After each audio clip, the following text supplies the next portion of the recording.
Hello there and welcome back to War Thunder. Today I want to present you probably one of my favorite ships to take out, and this is the Type 140-141.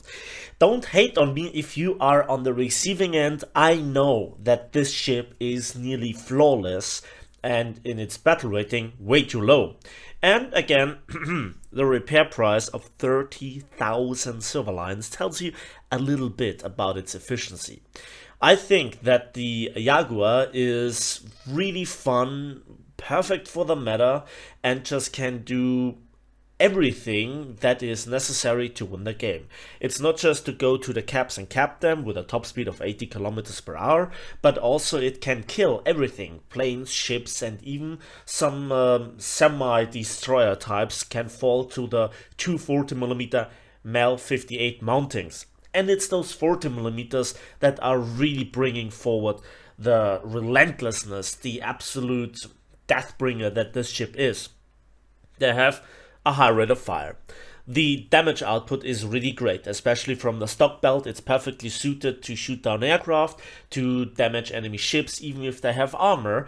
And the range is also pretty good. The muzzle velocity, easy to aim. The firing arcs are good. The gun traverse is good, the elevation and the depression really great as well, and there is nearly no overheat, and the reload is just to be done after 500 rounds, and it is also really quick. So this ship feels like you bring arcade into realistic. It's really great. It's flawless, it's fun, it's straightforward. And the one reason why I died actually so often was because I was double teamed by multiple enemies at once and I was going down laughing. What further helps this ship is that it doesn't really have armor, except here for the gun mountings, which are not that easy to hit actually, but the compartments are actually, you know, this is a ship of a reasonable size. They have, I cannot say it in any other way, they have more hit points. Especially noticeable if you shoot at another Jaguar, it takes much longer with the 40mm than if you shoot up anything at your own battle rating or lower battle rating. Funnily enough, I can shoot through an MZ1, you know, faster in parts compared to another Jaguar. And I'm not sure if this is something that should be addressed, but let me tell you, I don't want this ship to get nerfed because it's the ultimate badass torpedo boat. And yes, it has 4 of those torpedoes, the G7As, and as we can see, I use here not the torpedo mode despite the ship being fully upgraded, but they have a top speed of 81 kilometers per hour, which makes them the fastest torpedoes, I guess, and with a travel distance of 6 kilometers, they are good enough, and the 300 kilogram heavy warhead will make short work of anything that it hits, including light cruisers. So the ship has everything. I absolutely love it. Today this does not include a 5-minute guide from Dakka because he has partially talked about it when we talked about some other ships such as the Type 143, but you get the point. I wanted to present it to you because I have some awesome footage, and without further ado, let's go right into the Gunnery madness. So, I want to show you 2 gameplays, my highest scoring so far, although the remaining battles were actually not that bad either. Now, look, I come around the corner and I actually hack through the entire enemy teams here at 2 kilometers. Please notice the trajectory, the muzzle velocity, and the damage output. Now, I have to say this. If it takes me a bit too long to actually kill something, that's due to my poor aim and that I just don't care really that much in this ship. It is that good. And now I make a really disgusting play. And this is again abusing the pathetic map design. I'm sorry, I cannot say it in another way, but I park here behind the island and I just wait for the enemies to come around one by one and then happily shooting them up. And I try to actually blacken here every single section, and sometimes if I blow up the ammo rack, so be it, but ultimately I just hack through the sections, make them black, then I aim for the stern, aim for the bow, Those are usually the sections that get hit the least. I park here behind this island and I cannot be engaged except from the open ocean, and I want to see that patrol boat that wants to pick a fight. I can outrange the 20 and 25 millimeters with ease, and everything else with 40 millimeters is maybe an equal foe, but especially if I shoot at another type 140, 141, I noticed that it takes much more punishing before the sections actually change color, before the crew percentage goes down. And then there are some ships in the open, 1800 meters, no problem whatsoever. A bit adjusting here, I'm overleading actually to hit the bow, and that's the first kill. But there is actually a companion of him, and they can't actually hit me reliably at this range, and it's just a question of time before I take him down. Please notice, I have no overheating issues. I don't have to fight here the gun firing arcs. The gun traverse is really snappy, really quick. It feels almost like bringing something with arcade stats into realistic, or something from another game. And compared to the usual patrol boats, it's not fair. And this is why I actually, by myself, have chosen to up tier it. Now there you could see the potential patrol boat pattern. Oh, I get shot. I absorb the damage. There are two ships. I want to face here, shoot here at the other one, but the S100 actually screws up my aim, so I quickly focus on him. And while the other one makes a hard drifting maneuver, trying to get behind the island, that actually lets him survive for the moment. And this actually forced me now a little bit out of position. Not really out of position, but you know, the art of mastering here the speed to bring the ship to a dead halt, and to just hose down those channels with my 40mm fire. I have not perfected it. Now you have to think about what you see here. This is one ship against multiple enemies, making it also very easy to use tactics like hiding behind the island and just wanting to get over it. Imagine there being multiple type 140s. Just look at this absurd damage output, the DPM, and he just couldn't even bring multiple guns to bear, and the S100 is not a bad ship. And if I would have stayed in this position, I could easily have hacked apart here the AFD. Maybe it's AFD 1 or 3, it doesn't really matter. Now I have to say, those ships with the big guns, they are in this case a danger, as they have the Alpha Strike to blacken multiple sections to set you on fire. Now how do you deal if such a ship comes near you?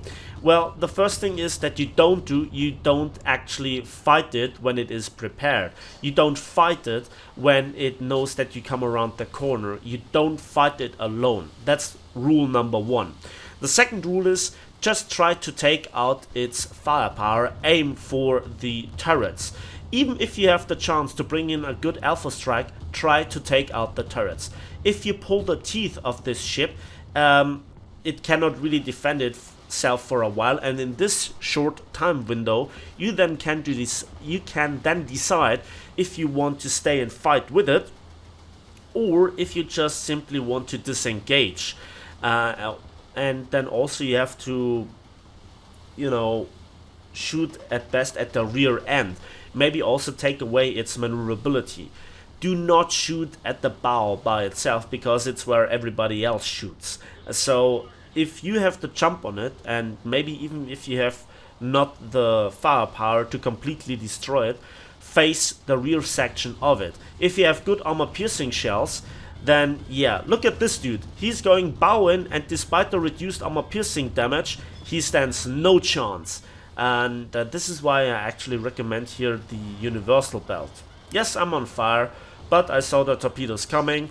This is the next thing. The torpedoes are fast. You have 4 of them, torpedo pattern, you name it. The ship is maneuverable enough, so you don't have to deal with the inconvenience of being slow, like of the SF-40 Leichte or Schwere, or the Russian river patrol boats, even with their big guns. And even though the premium has probably the best combination of firepower and survivability, that is another problem because you know, it can absorb all the punishment. You're one of the few ships that if he doesn't angle, at even some lightly longer ranges, you can punch through the armor of the middle section and disable the turrets. So you have the armor piercing effect, you have the high explosive effect, you have the rate of fire, you have the DPM, you don't suffer from a reload or the reload time. It's just perfect. The ship is just perfect. And it's just you misplaying it that allows the enemy to kill you. Now, obviously, there are ships that are posing a threat.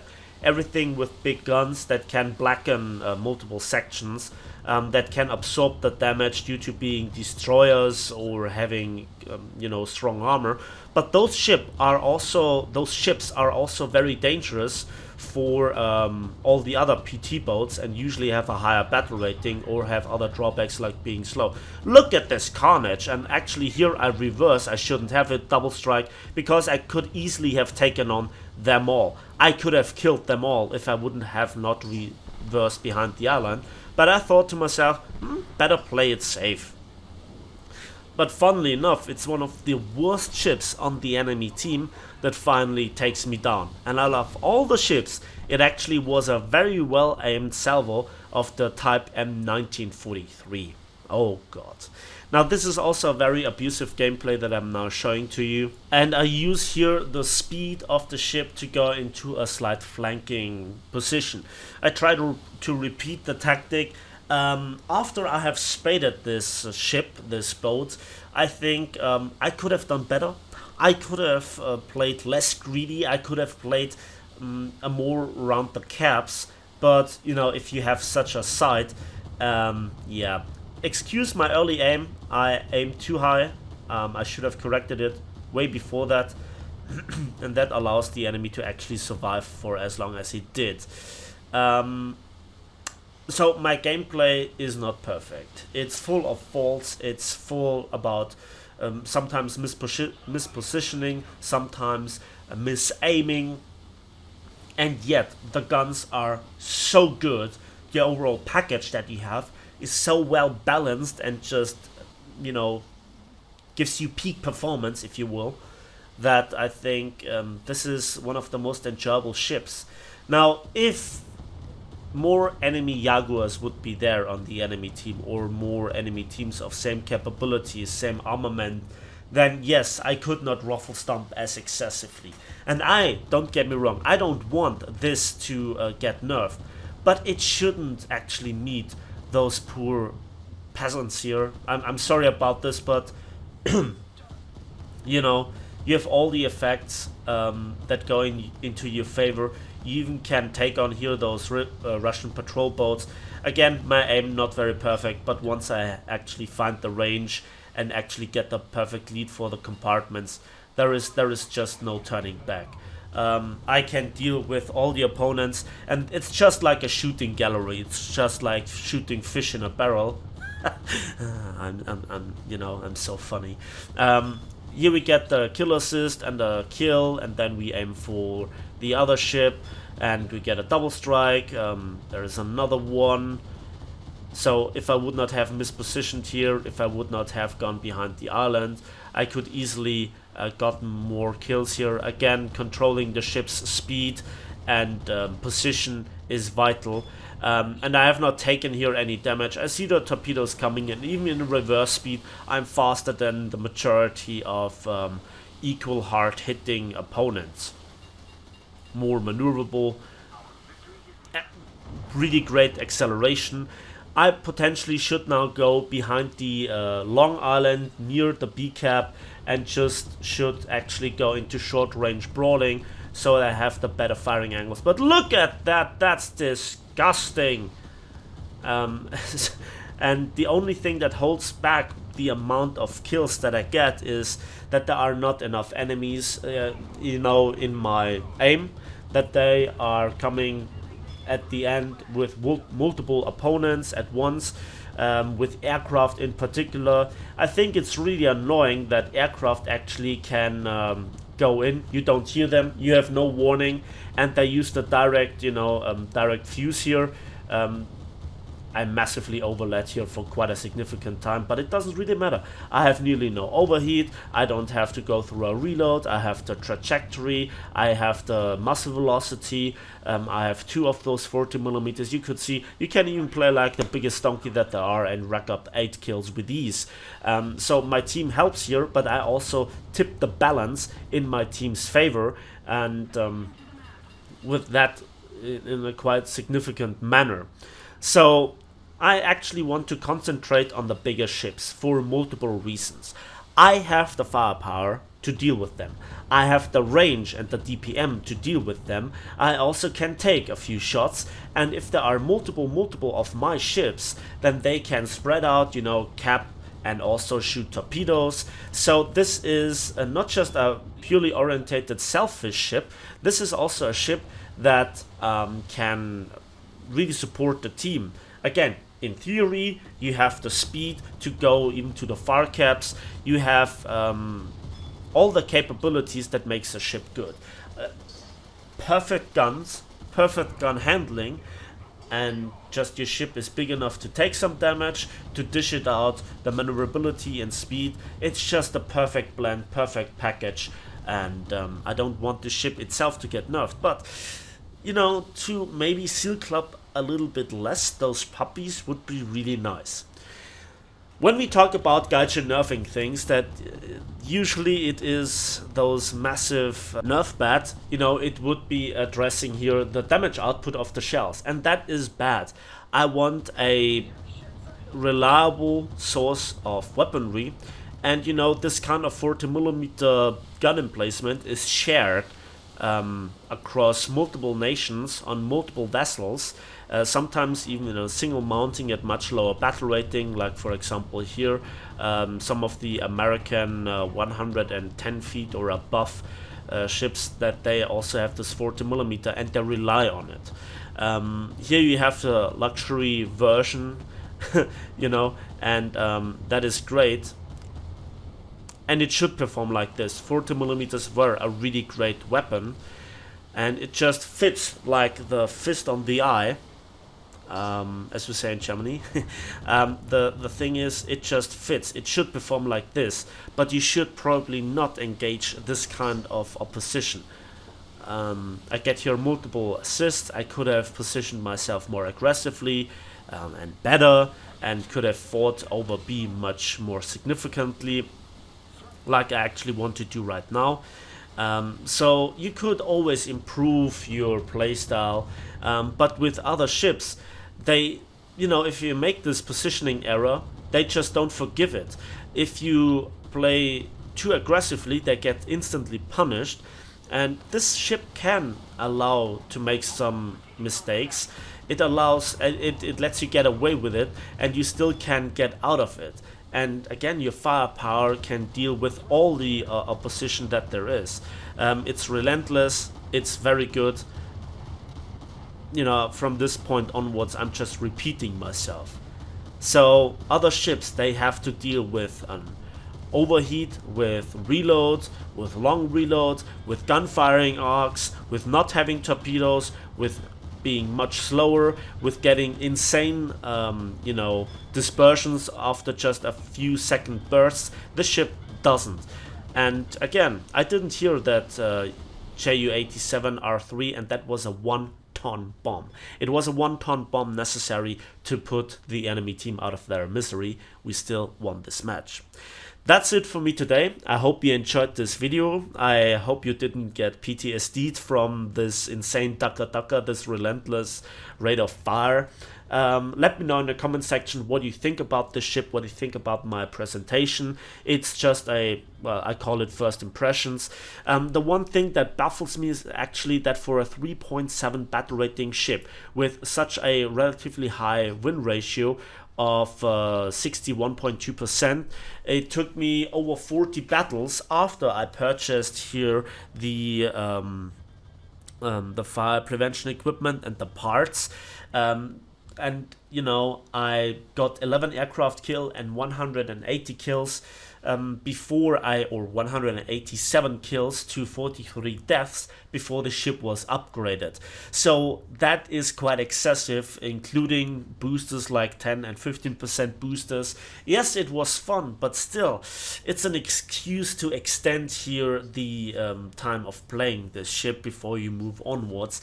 And I think after you have played this and you research yourself something like the MZ1, it feels like a downgrade, and I cannot see how those ships are actually equal with having the same spawn and same battle rating. So yeah, there is quite a lot to talk about. But again, that's it for me today. Finally, thanks for watching, thanks for listening. I hope you enjoyed this video. Please give it a like if you did, subscribe if you want to see more, let me know in the comment section what you think about it, and we'll see each other on the waves of War Thunder.